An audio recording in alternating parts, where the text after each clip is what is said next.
shalay 4 saac inta isku quraacnay banaankan aan aaday aniga magaalada dad xanuunsan aan soo booqanayay hadan markiina waxay tirayeen dharka soo dhaqa ay u baxday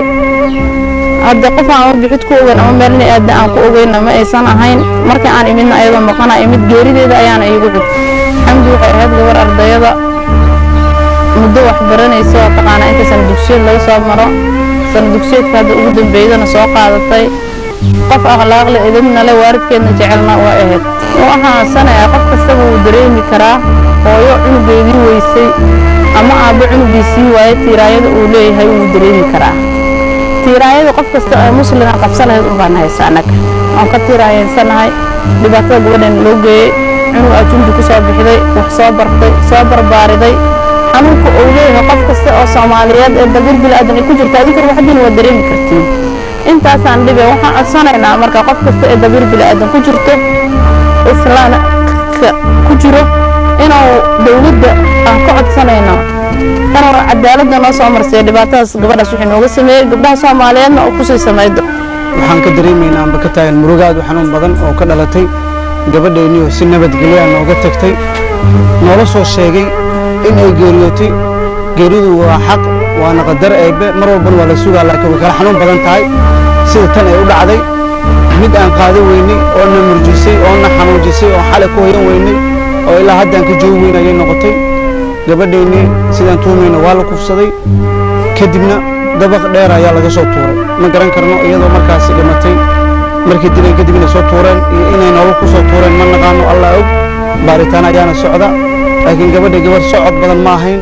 qaab shirqool u eg baa meesha lagu geeyay amba wiilal ha geeyaan amba gabdhaha geeyaan gabadha marka kufsiga loo geystay kadibna dabaqaas laga soo tuuray iyadoo meeda isbitaal Madiina la geeyay kadib familka qaarkood lagu soo wargeliyay taleefanadeedii laga soo wacay way qaateen xataa taleefanada qaarkood marka ma naqaano dad dhagar qabayaal oo naxariis lahayn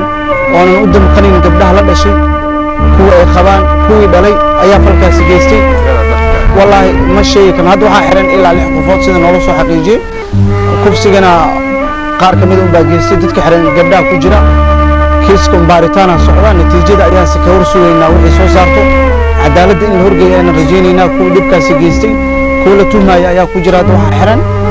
هوتيل أيانا قبلها لقى صوت توري ماشي معها جوري حتى ومال هوتيل أو دبك غير لحبي أنا كوبي أنا وشيء marka wallahi waa dhacdo xanuun badan oo malaysin karin waxay qolkan aan ku suganahay waa qolkii in shalay iyadoo nabad qabta ay ka libisatay Allah u naxariistay marxuumad Xamdi Maxamed Faarax buugan aan gacanta ku hayana waa buugii ay sanadkan ay wax ku baranaysay waxayna ka mid ahayd sida ehelka inoo sheegeen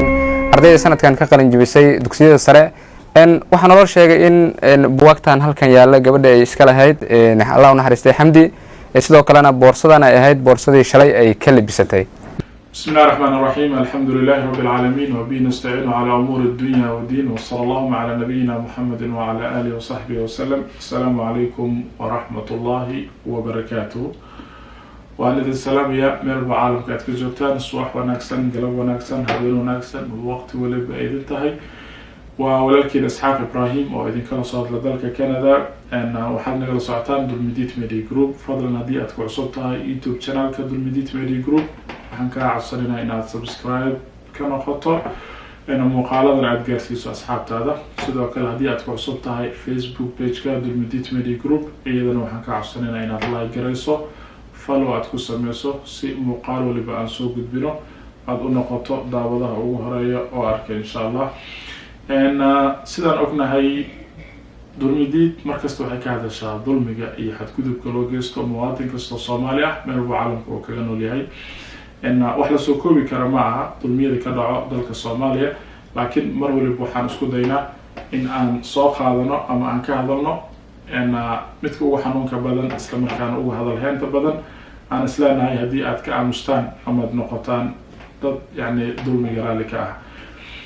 إنا لله وإنا إليه راجعون إنا لله وإنا إليه راجعون إنا لله وإنا إليه راجعون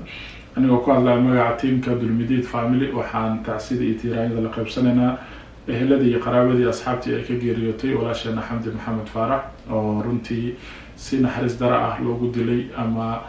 دل لو جستي مجالة مقدشة جارهان دكمة وابري حافظ ماجو runtii waa dil aan noociisa horey loo arkin in gabar sumcadeeda iyo sharafteeda lagu xadgudbo kadibna dhismo ilaa iyo 6 biyaana ah laga soo tuuro waa dareemi kartaa yani naxariis darada heerkaas ay gaartay. Allah subxaanahu watacaala ayaan ka baryaynaa ehelkeeda in uu samar ka siiyo iyo iimaan saadaqa, maxaa yeelay runtii dadka hadda ay arrintaas ay saameynayso ama xanuunkaas yani dareemi karo waa ehelkii iyo waalidiintii ayada dhaleen. haddii aad u fiirsato muuqaalka waxaad arkaysaa yani islaanta hadlayso waa habaryarteeda, xamdi waxay la nooleed abtigeed iyo habaryarteeda, waalidiinta iyada dhaleen oo hooyadii iyo aabaheed ma ahayn dad يعني كنا المجالات المقدسة سو حد رمي سا إن لو كان إن مجالات المقدسة إن وحبرته إن وفعلا وإن برنيسي سيدا كم مخاطه يعني مخالكة إن جبر الجسد ده لي مدة 3 سنة يعني كسر بلاودي تكسيها سلاح السر لما ستي هم جامعات لهيد يعني لقيا فمل كده إن إيد إن لا يوهد أما رجالي كلية أي فمل كسل هاي إن إيد أي تاي dadka noocaas ku sameeyay ama ku xadgudbay naftana nafsiye maxaa lahayd. sidoo kale falalka noocan ah ma aha 1 iyo 2 iyo 3 waa wax mar walba iska dhaco iska soo noqnoqdo. intaasna waxaa sabab u ah aan dhihi karaa ka aniga isxaqaan cadaalad darada ka jirta wadanka. yani dadkii falkaas sameeyay haddii aan marnaba cadaalad sax aan la marsiinanin waa kuwa ka dambeeyana inay fal noocan ay sameynayaan shaki kuma jiro. marka mar kasta waxaan codsanaynaa in cadaaladda la marsiiyo qof kasta oo dulmi sameeyo. halkii hadda falkaas oo ka dhacay I don't know yani hotel miya ma dhisma caadi oo la degan yahay miya ma aqaan. mas-uuliyadda waxaa qaadayo qofka hotelkaas iska lahaa, maxaa yeelay hotelka qof kastoo degaayo wuxuu kusoo degaa sharci ama ID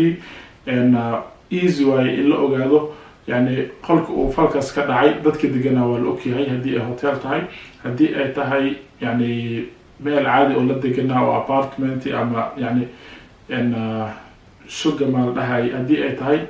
يعني بدك وكريسنت والأوكي هاي مركا it's very simple in أو يعني كيس كاس بدك كفر لها أو لا أوجاده، لكن وحاجة درها إن نلاقي ديجو يعني wax aan dhamaad lahayn oo la yiraahdo waxa yani aluurad jooga dadkii falkaas sameeyay iyo wixii la mid ah. maadaama falku uu ka dhacay yani dhismahaas ku yaalo degmada waa bari, hadduu yahay hotel waa la ogyahay qofkii degay qolkaas, hadduu yahay dhisma caadi ah oo yani kira ahaan loo deganaan qofkii kiristay waa la ogyahay. marka waxaan ka codsanaynaa in arrintaas si dhaqsi ah yani baaritaanka kale loo soo gabagabeeyo isla markaana cadaaladda la marsiiyo si dadka ayaga ka dambeeyo oo ku fikirayay fal noocan inay sameeyaan ay ugu yani waana qaataan insha Allah. waa maasantihiin fadlan haddii aad ku cusub tahay mar kale channelada Dulmidiid Media Group iyo Facebook page-ka Dulmidiid waxaan ka codsanaynaa in aad yani subscribe iyo follow aad ku samaysid muuqaaladan aad gaarsiisid asxaabta kale. balanteen waa inaan si wada jir ah ugu hortagno dulmiga meel walba caalamka aan ka joogno, maadaama Allah subxaanahu watacaala uu naftadiisa ka xarimay dulmiga annagana waxaa waajib nagu ah inaan si wada jir ah ugu hortagno. qof kastoo la dulmiyeyna aan garab iyo hiilo u noqono, kan wax dulmiyeyna si wada jir ah aan isaga celino. waa maasantihiin markale Isxaaq Ibrahim. asalaamu calaykum waraxmatullaahi wabarakaatu.